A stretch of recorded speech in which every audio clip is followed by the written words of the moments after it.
gozo, qué alegría podernos reunir otra vez y analizar la palabra de Dios, porque a eso venimos aquí, a recibir el consejo de quien nos creó. ¿Dónde más podemos acudir con nuestras necesidades? Señor Jesús solía decir, cuando se encontraba con los fariseos o con la gente que le escuchaba, él decía: ¿acaso no han leído? Eso implica que Él nos incita a que nosotros tenemos que leer la palabra de Dios. O también el Padre, ¿no? En el Antiguo Testamento Él decía: si obedecen mis palabras, tendrás bendición. Entonces, qué bueno que podemos reunirnos para ello. Oremos, por favor. Gracias, Señor, por el privilegio de poder analizar tu palabra, Señor. Gracias por el privilegio de poder escuchar tus conceptos, Dios mío. Seguramente venimos con cargas, con dolores, con angustias, miedos y cosas así, Padre. Este es el lugar donde debemos estar para escuchar tu palabra, para escuchar tu consejo, Señor, y luchar de una manera diferente. Para tu gloria, para tu honra, Señor, porque lo imposible para nosotros ya lo has hecho. A nosotros nos toca hacer lo que es posible. Gracias en el nombre de Jesús. Amén. Bien. Asombro y compasión de Jesús. Asombro y compasión de Jesús. ¿Cómo es que Jesús, siendo Dios, se asombra y tiene compasión de seres humanos dignos de muerte eterna? Eso es lo que vamos a aprender hoy. Asombro y compasión. Asombro es un sentimiento, o sea, es un estado de ánimo, ¿no? Es un proceso mental, eso pasa ahí. De admiración, como dicen en mi tierra, te quedas loco, ¿no? De admiración que tenemos ante algo grandioso y que desafía la comprensión. Por ejemplo, digamos que Ecuador gana el Mundial de fútbol. Nosotros quedamos admirados porque desafía la comprensión. ¿Cómo es posible? Primera vez, ¡wow! Eso es un asombro. Compasión también es un sentimiento, es un estado de ánimo, pero de pena, de una pena muy grande y de tristeza. También de ternura, que significa amor, cariño y apego al que sufre. Te apegas al que sufre, pero tiene que haber una motivación para hacer algo a favor de ese que sufre. Eso es el concepto de compasión. Si tú solamente, ay, pobrecito, ¿cómo qué mal le ha ido? Eso no es compasión. Si tú ayudas, si tú haces algo a favor de esa persona, entonces sí, el concepto es compasión. Si no, solo has tenido lástima. Entonces es asombro, ¿no? Una vez más, asombro, ambos son sentimientos, son procesos mentales, ¿no es cierto? El asombro es la admiración que tenemos ante algo grandioso que desafía nuestra comprensión, ¿ya? Y compasión, en cambio, es un sentimiento de pena y ternura ante el sufrimiento ajeno, pero que te motiva a hacer algo a favor de esa persona.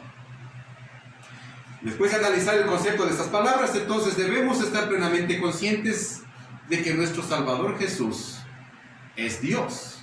Eso lo sabemos, es Dios. Y se encarnó en un cuerpo humano, es decir, tuvo una naturaleza humana 100% igual que la de nosotros, pero sin pecado. Eso debemos estar de acuerdo. La segunda carta del apóstol Juan, en el capítulo 1, versículo 7, dice: les digo esto porque muchos engañadores han salido por el mundo y ellos niegan que Jesucristo vino en un cuerpo humano. Esto está hablando el apóstol Juan. Niegan que Jesús vino en un cuerpo humano. Tales personas son engañadores, son anticristos. Es decir, se oponen al Evangelio, se oponen a lo que Cristo vino a decir que es la verdad. Se oponen. Entonces, las emociones y sentimientos, el proceso neuronal en el cerebro de Jesús, todas sus necesidades biológicas fueron evidencia de la humanidad de Jesús. ¿Estamos de acuerdo? Él sudaba, él tenía miedo, él tenía necesidades biológicas, lógico. Entonces, él era un humano. Asimismo, recordemos que Jesucristo mismo renunció a la gloria que él tenía antes de hacerse humano. Filipenses capítulo 2, versículo 7. En cambio, renunció a sus privilegios divinos. Él nunca dejó de ser Dios, nunca dejó de ser Dios, pero renunció a sus privilegios divinos, dice. Adoptó la humilde posición de un esclavo y nació como un ser humano cuando apareció en forma de hombre. Palabra de Dios. Entonces entiendes que es un humano y que él renunció a sus privilegios divinos para hacerse un hombre. Bien, entonces para comprender que Jesús tuvo compasión debemos entender que él es Dios. Eso es un atributo de él. Y para comprender que Jesús se asombró, debemos entender que él fue también un humano. Dios no se puede asombrar. Él no le impresiona nada. Pero él fue un humano, por eso se asombró. Ya vamos a ver por qué. Y tú dirás, ¿por qué tuvo que hacerse un hombre Jesús? Pues porque solo así él podía ofrecerse como una ofrenda perfecta en paga por nuestros pecados. Por todos los pecados de nosotros. Solamente así la ira de Dios sería aplacada y solo su justicia sería satisfecha a través de esta ofrenda perfecta. Si no, ¿cuál era la otra opción? De que toditos nosotros, toda la humanidad, permanezca eternamente en el infierno. Ahí la ira de Dios se apaciguaba, porque eso es justo. La paga del pecado es la muerte, y no la muerte solamente física. Entonces, cuando Cristo vino como un hombre, él vino a pagar y aplacar la ira de Dios. Increíble, ¿no? Cómo Dios nos libra de su propia ira entregando a su propio Hijo. Wow, incomprensible para nuestra mente. Es lógico. No puedes meter en una mente finita el conocimiento infinito. Es imposible. Pero por lo menos esforcémonos y entendamos esta parte. Bien, teniendo eso claro, vayamos pues a la enseñanza de hoy. En tus Biblias, Lucas capítulo 7. Vamos a estar caminando desde el versículo 1 al 17. Mi traducción es hoy vamos a usar nueva traducción viviente y lógico puede chocar con algunas otras versiones, pero vamos a estar caminando ahí. Versículo número 1. Cuando Jesús terminó de decir todo esto, la gente regresó a Capernaum. En el capítulo anterior, estamos en el 7, en el capítulo anterior, en el capítulo 6, en el versículo 17, Lucas dice lo siguiente. Jesús bajó del monte con sus discípulos y se quedó en un amplio lugar llano, rodeado de muchos seguidores y muchas multitudes. Y Jesús les enseñaba. ¿Qué les enseñaba? Las bienaventuranzas, amar a los enemigos, no juzgar a los demás, el árbol y el fruto, edificar sobre un cimiento sólido y otras cosas más. A esto se refiere este versículo cuando dice, cuando Jesús acabó de decirles esto. Versículo 2. En ese tiempo, un apreciado esclavo de un oficial romano, el famoso centurión, estaba enfermo a punto de morir. Dos detalles. Apreciado esclavo. Cuando tú piensas en esto, tú tal vez tienes a alguien a quien aprecias. Y cuando él se enferma, pues la situación cambia. No es un vecino, no es un desconocido, no es alguien que tal vez me dijeron que se ha enfermado. No, era alguien amado por este centurión. Entonces, estaba muy enfermo a punto de morir. Imagina la situación. Tal vez tú ya has estado, tal vez estás en esta condición. Tienes un ser querido que vive en calamidad o que está tan enfermo, tal vez a punto de morir. Y vamos a coincidir que en estas circunstancias la vida de esta persona es fea. Y de quienes lo rodean también es incómoda. No es bonita. Pero pongamos atención y aprendamos de este texto lo que Dios quiere enseñarnos cómo tratar estos temas. Porque una cosa es vivir con Cristo y enfrentar la guerra. Y otra cosa es enfrentar esa guerra sin Cristo también. Es lo que vamos a aprender hoy día, es cómo enfrentar estas cosas apegados al Señor.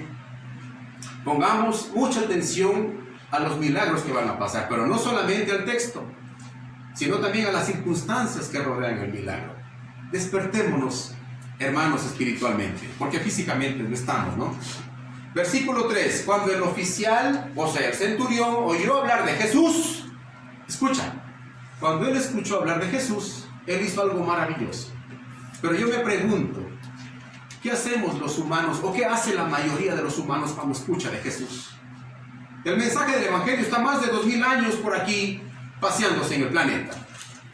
Pero nosotros, en vez de acudir a Dios, nosotros acudimos o nos sumimos en la depresión o tomamos otro tipo de alternativas. Es increíble, ¿no? Escucha lo que hizo el oficial cuando escuchó de Jesús. Seguimos en el versículo 3. Envió a unos respetados ancianos judíos a pedirle que fuera a sanar a su esclavo. Increíble. Este oficial escucha sobre Jesús y acude a él. Pero la mayoría de la gente, la mayoría de los humanos, es cuestión de ver las redes sociales y de ver las noticias nomás. Tú te das cuenta, la mayoría de la gente escucha el mensaje de Jesús y cierra su corazón voluntariamente, rebeldemente o astutamente. No lo necesito. Puedo salir solo, tengo mis panas, tengo mis estrategias. Cuidado. Tu orgullo, mi hermano, hace que menosprecies la gracia del Dios Todopoderoso. Automáticamente lo rechazas. Seguramente tienes hijos en esa condición. Primos, tíos, esposos, esposas, vecinos, compañeros de trabajo. Es lo del día.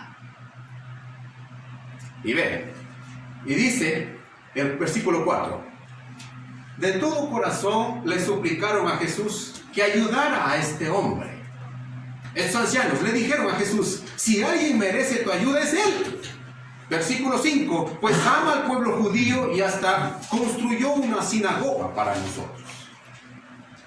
Analicemos lo que pasa aquí primero y vamos aprendiendo. Es lo que Jesús te quiere enseñar ante estas circunstancias que tal vez la estás pasando o tal vez la vamos a pasar, no sabemos. Primero, este centurión dejó su orgullo a un lado. Debemos tomar en cuenta que era un oficial, ¿no es cierto? Este tipo tenía autoridad y era miembro del reino que estaba imperando. Oye, ahora estamos muy cómodos en la vida que tenemos acá. Pero en ese tiempo, cuando alguien te conquistaba, tú eras un esclavo de ese imperio. Y este tipo que tenía autoridad dejó su orgullo a un lado y acudió a Jesús. Simplemente cuando lo escuchó. Nosotros tenemos tanta tecnología y nos jactamos de eso, la humanidad. Y cuando escuchamos de Jesús, le cambiamos nomás, o le pones pausa y pones tus cosas y así andamos. Nos aburre. Segundo, Él usó su inteligencia. Dios ha puesto en nosotros un órgano llamado cerebro. Ahí hay un universo de neuronas y procesos hormonales y cosas increíbles que no avanza el hombre a descubrir, ni avanzará. Ha puesto inteligencia en nosotros. Este centurión, no atolondrado como de repente actuamos nosotros debido a nuestra inmadurez, sino que con calma y sabiduría y fe pidió a ciertas y selectas personas que lo ayudaran. Eso significa actuar con madurez. Estaba leyendo un concepto, me encantó. Dice, la inmadurez es una incapacidad temporal. Cuando ves un niñito, cuando tu hijo está de 1 añito y no puede subirse en la silla, él está sufriendo una incapacidad temporal. Cuando ya crece, él mismo se siente en la silla. La inmadurez es una incapacidad temporal. Tú no puedes decidir las cosas con madurez. Tú te atolondras y decides las cosas como te da la gana o como tu cerebro te enseña. Este Señor nos enseña a actuar con madurez. Tercero, saber tener amistades que edifican. También enseña este Señor. Es decir, no andar con cualquiera. No busquemos el consejo de cualquiera o en cualquier lado. Este hombre escogió a unos ancianos judíos. Nos hace entender que estos hombres también seguramente creían en Jesús. Por eso no se negaron cuando él dijo, vayan a rogarle a Jesús. Porque uno puede haber dicho, ¿y por qué a ese man? Vamos al César, o vamos a alguna cosa, o vamos a los brujos, o vamos acá. No se opusieron, más bien ayudaron. Seguramente hombres sabios con los cuales él compartía y se relacionaba. Este oficial nos enseña a recordarnos que debemos rodearnos de buenas compañías. Nos enseña a dejar de envenenarnos con gente y con noticias nocivas. Siempre lo he dicho cuando estoy aquí. ¿Cuánto tiempo pasamos nosotros envenenándonos o metiendo en nuestro cerebro, en nuestra cabeza, cosas que son totalmente vanas? ¿Cuánto tiempo pasamos haciendo eso? Cuarto, tener un buen testimonio. Seguramente este romano era un hombre de un buen testimonio, por eso estos ancianos hablaron muy bien de él ante Jesús. Incluso dijeron, nos ha construido una sinagoga. ¿Qué era una sinagoga? Ustedes saben, era un lugar donde se reunían los judíos a leer la palabra de Dios, a analizar los textos, a orar, a rendir culto a Dios. Eso les construyó este romano, el romano. Y quinto, un detalle que no debemos dejar pasar por alto, dice mi versión que amaba al pueblo judío, este romano. ¿Te imaginas decir esto de un romano? El asunto es que los romanos eran conocidos por ser personas duras, implacables, soldados orgullosos, arrogantes, malvados y violentos. Eso eran los romanos. ¿Te das cuenta? Este romano está enseñando a los judíos y también a nosotros cómo tratar a nuestro prójimo. Es lo que Jesús enseña en su palabra. Él dice, ama a tu prójimo como a ti mismo. Es lo que está haciendo este Señor. Increíble cómo el centurión enseña lo que Dios manda. ¡Wow! Versículo 6. Entonces Jesús fue con ellos. Hoy cuando le dijeron a Jesús, Jesús se queda admirado y dice, vamos a ayudarlo. Admirable esta actitud de Jesús. Existen autoridades humanas, no todas, la mayoría. Seguramente te has topado ya con alguna de ellas o te toparás en el futuro con ese tipo de gente. Muy arrogantes, creídos, malvados. Gente que te atiende si le da la gana. Y si le conviene, te hace el favor. Pero Jesús no. Y Jesús es el mismo ayer, hoy y siempre. Si tú vienes con tu necesidad, Él dice, vamos a ayudarle. Necesitamos ayudarle. Y así fue. Jesús fue. Mi hermano, Jesús por su gracia y su misericordia vino en nuestra ayuda. Y sigue el alcance de todo aquel que quiere obedecerle. Sabes, Él ha propuesto su evangelio. Él ha hecho lo que es imposible para nosotros. Él ha aplacado la ira de Dios. Él ha sido nuestra propiciación. Él es nuestro redentor. Eso no pudo hacer nadie. Él ha hecho ya lo imposible. Ahora nos toca a nosotros hacer lo que sí es posible. ¿Qué es posible para nosotros? Vivir una vida de obediencia y compromiso con Dios el Padre. Una vida a la altura de la salvación de Jesús. Somos comprados por su sangre. Nosotros valemos la muerte y el sufrimiento de Jesús. Comportémonos o esforcemos por comportarnos a ese nivel. Y una vida guiada y llena por el fruto del Espíritu Santo. Eso nos compete a nosotros. Eso sí podemos hacer nosotros. Cristo ya hizo lo imposible. Sigamos en el versículo 6. Pero, justo antes de que llegara Jesús a la casa del oficial, el oficial envió a otro grupo de amigos a decir, Señor, no te molestes en venir a mi casa. Por favor, no entres aquí. Porque no soy digno de tanto honor. Versículo 7. Ni siquiera soy digno de ir a tu encuentro. Esto es humildad, mi hermano. Es la actitud que hace la diferencia. Es decir, llegar a entender como persona quién eres tú realmente ante la santidad, perfección y todo poderío de Dios. Pero nosotros de repente tenemos por ahí una cosa y andamos como que fuéramos ¿qué nosotros? De tal manera que te sientes tan indigno de que Jesús te haya salvado o que se haya fijado en ti. Sientes la suciedad bajando por tu piel. Sientes la mancha de tu pecado rodeando y abrazando tu corazón. Eso es humildad. Hasta el punto de decir, Señor, no soy digno. ¿Te ha pasado alguna vez eso? ¿Has estado tan hecho leña? Sí, a mí sí, muchas veces. Que estás botado en tu cuarto y dices, ¿por qué? ¿Por qué te has fijado en mí, Señor? Si soy una pobre basura. No lo digo yo, lo dice la palabra de Dios. Nosotros somos leña para el infierno, dice Isaías. Pero de ahí el Señor metió su mano santa en esta porquería de mundo y nos sacó. Esto sintió ese oficial. Pero por lo general nuestro corazón está adormecido por el orgullo y pensamos que merecemos ser salvos. No somos tan malos para ser condenados eternamente. Mi hermano, esta actitud lleva a la gente al infierno. Mateo 7:21, Jesús dice, no todo el que me dice, Señor, Señor, entrará en el reino de los cielos, sino aquel que hace la voluntad de mi Padre que está en el cielo. Papá, estamos hablando de actitud. Estamos hablando de compromiso y ñeque. Tenemos que hacer la voluntad de Dios. Si solo venimos aquí a hacer pantalla o creer que no merecemos el infierno, estamos prácticamente prácticamente en ese lugar.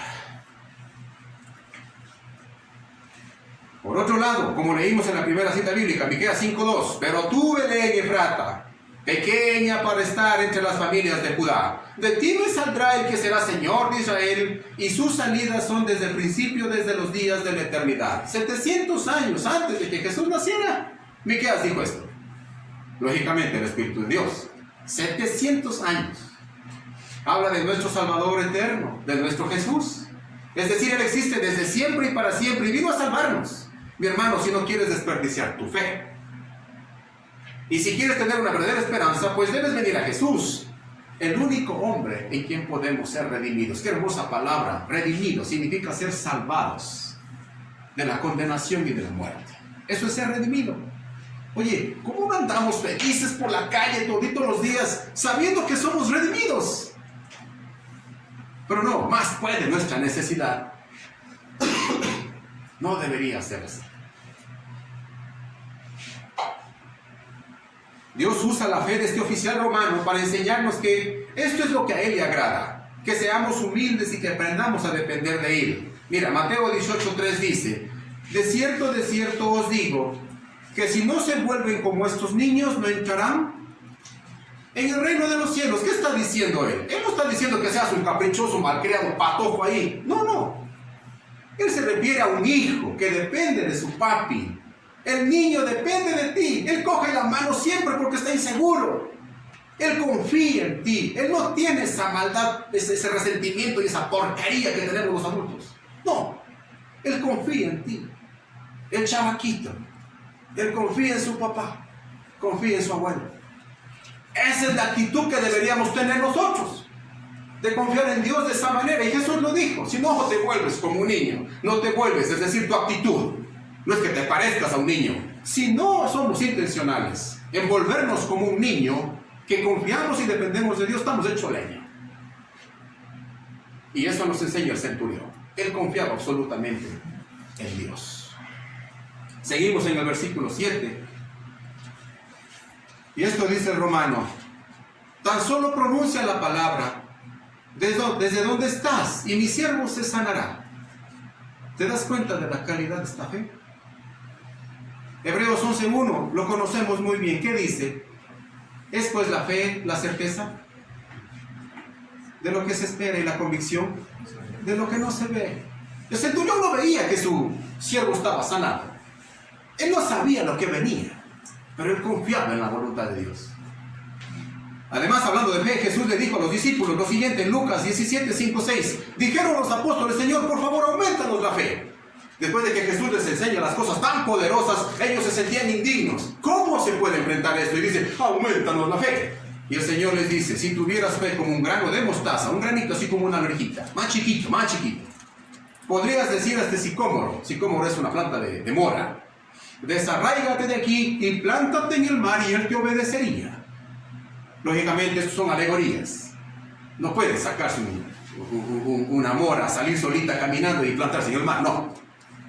Son alegorías que te enseñan con cosas fáciles lo difícil. Dios está diciendo, si tienes fe en mí, vas a ver cosas increíbles en tu vida. Increíbles. Mi hermano, la fe, escucha esto, es la capacidad de poder comprender, entender, sentir el reino de Dios en nuestras vidas. Eso es la fe. Si no tienes fe, no puedes entender esto. Es el nuevo nacimiento. Es el Espíritu Santo viviendo en tu vida. Es aquella capacidad que nos permite comprender la voluntad de Dios. ¿Qué es la voluntad? La voluntad son tus deseos, son tus aspiraciones para alguien. Si tú tienes fe, puedes entender cuál es la voluntad de Dios, sus deseos para nosotros. Y vivir una vida diferente a la que vivíamos. Gracias a Dios, yo digo, por este regalo de la fe. Pero, el problema es que nosotros ponemos nuestra fe en otro lado. Es decir, volvemos inútil este poderoso regalo de Dios. Cuando ponemos nuestra fe fuera de Dios, esta se vuelve inútil. Hagamos, mis hermanos, pues como este romano, que puso su fe en Dios. Y los resultados, mi hermano, son de acuerdo a la perfecta voluntad de Jesucristo, a la voluntad de Dios. Este es un tema muy importante. Nosotros de repente decimos, tenemos fe en Dios, pero no sucede lo que yo quiero. Mi hermano, la voluntad de Dios no tiene nada que ver contigo.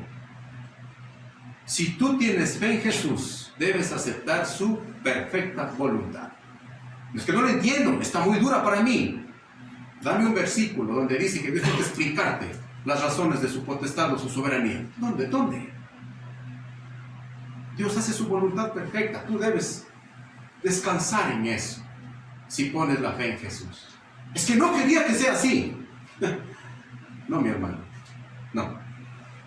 Ahora, este oficial romano nos da una clase de cómo sustentar un conocimiento. Es decir, él sabía realmente lo que estaba hablando. Escuchen el versículo 8. Y él manda a decir con este segundo grupo de amigos. Le dice a Jesús: lo sé, estoy bajo la autoridad de mis oficiales superiores y tengo autoridad sobre mis soldados. Solo tengo que decirles vayan y ellos van. Solo tengo que decirles vengan y ellos vienen. Y si les digo a mis esclavos hagan esto, pues lo hacen. Clarito, sin más ni menos. Mi hermano, te animo a que siempre busquemos en la palabra de Dios el sustento de nuestra fe y nuestra vida cristiana. No vayamos por la vida caminando de manera ignorante, sin saber por qué vivimos. ¿Por qué estamos un día más respirando? ¿Será porque nos merecemos? Busquemos en la palabra de Dios la respuesta a las grandes preguntas que nos aquejan, como jóvenes, como padres, como abuelos, como miembros de la sociedad. Preguntemos a Dios, ¿por qué estamos aquí? Busquemos el propósito de nuestra vida y nuestra existencia y vivamos con la fe y el conocimiento de este centurión. El apóstol Pedro, en primera de Pedro, en su primera carta, en capítulo 3, versículo 15, él dice: en cambio adoren a Cristo como el Señor de su vida. El apóstol Pedro: si alguien les pregunta acerca de la esperanza que tienen como creyentes, estén siempre preparados para darles explicación. ¿Tienes que leer la Biblia? ¿Sí o no? ¿Cada cuánto será? Pues cada día. Para dar explicación de tu fe. Ah, no, es que sí, es que mi abuelo, es que mi papá, es que me dijeron. No, mi hermano. Si somos cristianos, una de nuestras responsabilidades diarias es leer y meditar en la palabra de Dios. Primero para saber lo que estamos creyendo. Para eso lees la Biblia. Y luego para poder explicar con sustento y motivo tu fe. No somos tontitos que por ahí nos dijeron o nos lavaron el cerebro, como mucha gente dice. No. Versículo 9. Al oír Jesús esto, quedó asombrado. La primera palabra de la prédica. Asombrado, ese sentimiento donde te quedas loco. Algo que desafía tu entendimiento. Jesús como humano dice: ¿y qué pasó aquí? ¡Wow! Y ahí sí, Jesús se dirigió a la multitud que lo seguía y le dijo: no he visto una fe tan grande, ni siquiera en Israel. Esto nos debe hacer pensar en cómo está y dónde está nuestra fe. ¿Qué diría Jesús de tu fe, mi hermano, o de mi fe? Él diría: estoy realmente asombrado de la fe que tienes por mí. Estoy loco. O diría: ¿sabes qué? Ni te conozco. No te conozco. ¿Quién será? ¿Vienes a la iglesia? No te conozco. Este es un llamado para nosotros, mi hermano. Debemos revisar dónde estamos poniendo nuestra fe y la manera en cómo la cultivamos diariamente. Jesús fue intencional en decir: ni en Israel he encontrado esto. O sea, el pueblo elegido.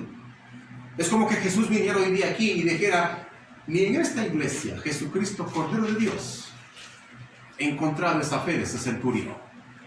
Sería vergonzoso para nosotros. Hermanos, un llamado para mí primero y luego para todos. Jesús debería impresionarse de nuestra fe, asombrarse de nuestra fe. Versículo 10. Cuando los amigos del oficial regresaron a la casa, encontraron al esclavo completamente sano. Mi hermano, esta es la ecuación perfecta. Este es el mejor negocio de tu vida. Es decir, ponemos la fe en Jesús y estos son los resultados. La perfecta voluntad de Dios en nuestras vidas. ¡Wow! Ese es el asombro de Jesús. Versículo 11. Poco después, no sabemos, Jesús fue con sus discípulos a la aldea de Naín, y una multitud numerosa lo siguió. Estaba averiguando más o menos de Capernaum, donde él estaba, hasta Naín hay 50 kilómetros, más o menos 50 kilómetros, como de Cuenca al Sixi. Y ponía ahí en el internet cuánto demoras caminando, dice 11 horas 48 minutos, casi 12 horas. Es decir, nosotros caminamos 6 horas hoy día y 6 horas mañana y llegaremos al Sixi caminando. Eso hizo Jesús, estaba caminando y llegó a esa aldea. Versículo 12, cuando Jesús llegó a la entrada de la aldea, salía una procesión fúnebre. Nosotros aún podemos ver estos espectáculos en los pueblos de nuestro país, donde se lleva el féretro en hombros de sus familiares y amigos y se ve a la gente acongojada y sufrida por la pena, acompañando al cadáver que va a la tumba. No da ganas de bromear, ¿no? Yo he visto algunas veces esto en los pueblos. No da ganas de reírse. Es un momento duro y complicado, lógico. Pues que te estremece la carne y van tocando música triste y peor. Y te das cuenta que hay un hombre va a ese hueco. Es complicado. Esto exactamente estaba pasando aquí. Pero aquí hay un agravante, mi hermano. Seguimos en el versículo 12. Aquí hay un agravante. El joven que había muerto era el único hijo de la viuda. Y una gran multitud de la aldea la acompañaba. Dos detalles con una viuda en el tiempo de Jesús. Las mujeres dependían de su esposo en este tiempo y la muerte de este esposo las dejaba en una extrema vulnerabilidad. La esperanza, segundo, la esperanza de seguridad de una viuda dependía de tener un hijo adulto, no un pequeño, un adulto que la ayudara, ¿no es cierto? Y la muerte de este hijo, imagínate, la tragedia sería aún mayor para esta viuda. Jesús entendía y comprendía esta situación, pues que él creció en esa sociedad. Él sabía cómo la vida o la situación o el sufrimiento que iba a enfrentar esta mujer. Él sabía total, no necesitaba usar su profecía ni su divinidad. Era obvio lo que se le venía a esa pobre mujer. Obvio. Versículo 13. Cuando el Señor la vio, él estaba llegando a la entrada de Naín. Y ve esta procesión y su corazón rebosó de compasión. Segunda palabra de la prédica. Compasión. ¿Qué era compasión? El sentimiento de pena y ternura ante una persona que sufre. Pero no se queda ahí, ¿no? Que te mueve a hacer algo por quien sufre. Increíble. Si Jesús no tuviera compasión, no nos habría salvado a nosotros. Esto es lo que Jesús siente, no solo por esta pobre mujer, sino por todos los seres humanos. Compasión. ¿Recuerdas cuando lloró por su amigo Lázaro que murió? Compasión.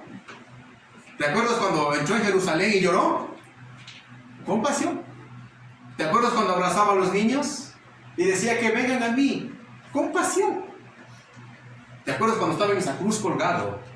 Y de ahí que dijo finalmente, Padre, perdónalos, porque estos no saben lo que hacen. Compasión. Y aún estoy seguro que como hijo de María y José, él ayudaba en las cosas diarias de su casa. Compasión. De repente hay jóvenes que comen en la casa, que tienen privilegios. Su madre se saca a la madre por darles de comer y no quieren lavar un plato o tender una cama. Y si lo hacen están bravos, trompudos, como que fueran la gran cosa. Compasión, mi hermano, compasión.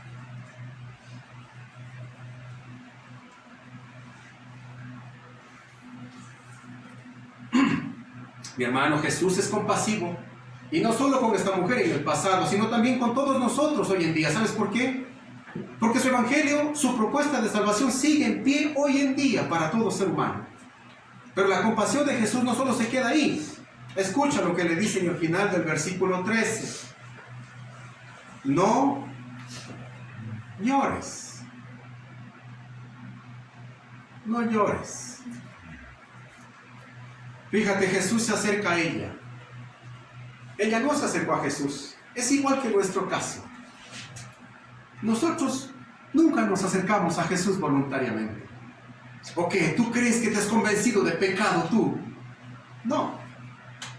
Dios nos convenció de lo que somos nosotros. Su Espíritu Santo nos dijo quiénes somos y que necesitábamos a Cristo. Y le dijo, no llores, movido por el deseo de aliviar su pena. Oye, esa mujer, ¿cómo estaría? ¿Qué estaría pensando, no? Primero sufriendo porque su hijo ya va a la tumba. Y después lo que se le viene. Qué terrible, ¿no? Es como tu hijo pequeño cuando tiene hambre, ¿te acuerdas, no? Las mamitas que ya son abuelitas se acuerdan de esos tiempos. La guagua chiquita ahí llorando porque tiene hambre. O le ves ahí y te vas a ver la novela. No. Le vas y coges y le das el seno y él está feliz ahí. Es compasión por tu hijo. Increíble. Esto es lo que lo movía al Señor Jesús. Mi hermano, te pregunto, ¿cuántas veces has pensado? ¿Cuántas veces has sentido, has escuchado, meditado en estas palabras de Jesús? Sabes, la palabra de Dios es viva y eficaz, dice su palabra. No solo es texto. Lo puedes leer como un texto, pero no es solo texto. Está viva y tiene poder que salió del propio Dios. Y se aplica para ti y para mí hoy también. Cuando estemos en problemas, mi hermano, podemos realmente escuchar a Jesús en nuestra calamidad diciéndote, no llores, no llores. ¿Sabes por qué? Porque Dios tiene el control de todo. Él lo sabe todo, a Él no le impresiona nada. A nosotros nos impresiona. Así que dejemos que Él se encargue de nuestra vida. Nosotros hagamos lo que nos corresponde hacer como hijos de Dios, como seguidores de Jesús y como templos del Espíritu Santo. Eso hagamos nosotros. Sigamos batallando con nuestra naturaleza pecaminosa, contra el mundo, contra Satanás. Eso es lo que nos corresponde. Lo demás, lo imposible, déjaselo a Dios. ¿Te acuerdas de Lucas 18:27? Jesús dijo, lo que es imposible para el hombre, es posible para Dios. Pero Luis, tú no sabes mi situación. Sí. Yo no sé.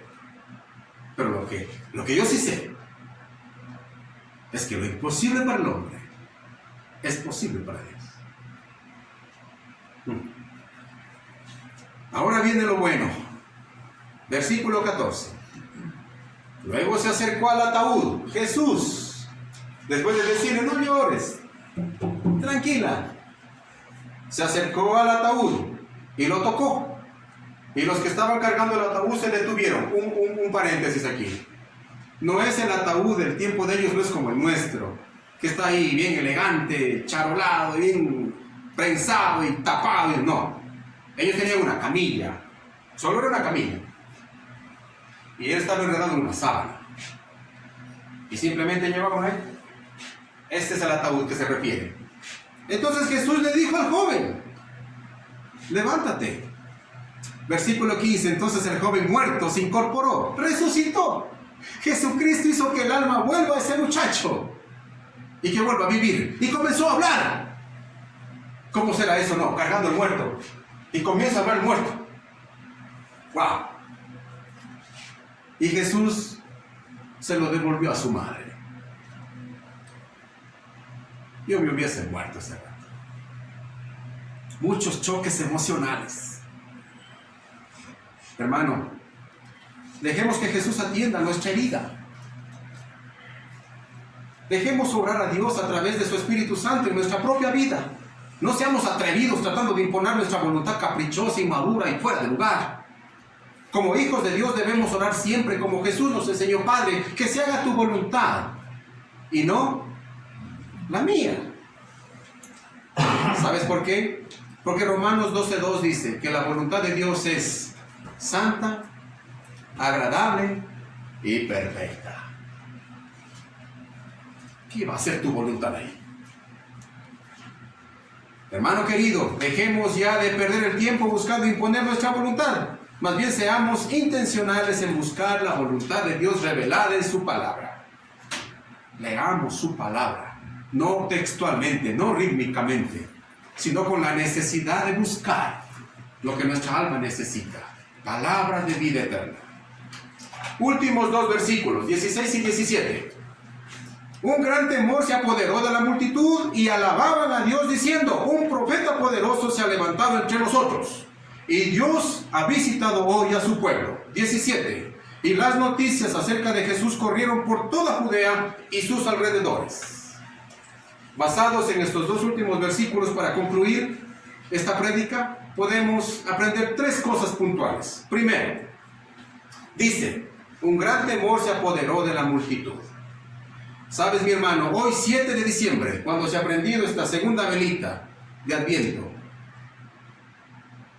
al estudiar estos textos que nos hablan de la compasión de Jesús, deberíamos tener este temor genuino de reverencia y adoración a Dios. Este temor debería apoderarse de nuestra alma, de nuestro ser, de nuestro corazón, de nuestra mente, así como se apoderó de la gente en ese tiempo. Y este temor deberíamos expresarlo, mi hermano, con obediencia, con esfuerzo y con sumisión. Segundo, dice el versículo: debemos alabar a Dios diciendo: un profeta poderoso se ha levantado entre nosotros y Dios ha visitado hoy a su pueblo. Exactamente. Jesús nació en este mundo. Estamos en la segunda semana del Adviento. Y vivió entre la humanidad. Murió y Dios lo resucitó para vencer al enemigo, a la muerte, y comprar nuestras almas con su propia sangre. Almas que estaban condenadas a la muerte eterna. Entonces, ¿cómo no vamos a alabar a Dios, como dice el versículo, y decir a nuestros familiares, a nuestros amigos, compañeros de trabajo, a la sociedad: oye, Dios ha venido. Dios ha venido en carne y hueso con el objetivo de salvarte? ¿Cómo no vamos a decir eso cuando tenemos la oportunidad? Y tres, las noticias, dice el versículo, acerca de Jesús corrieron por toda Judea y sus alrededores.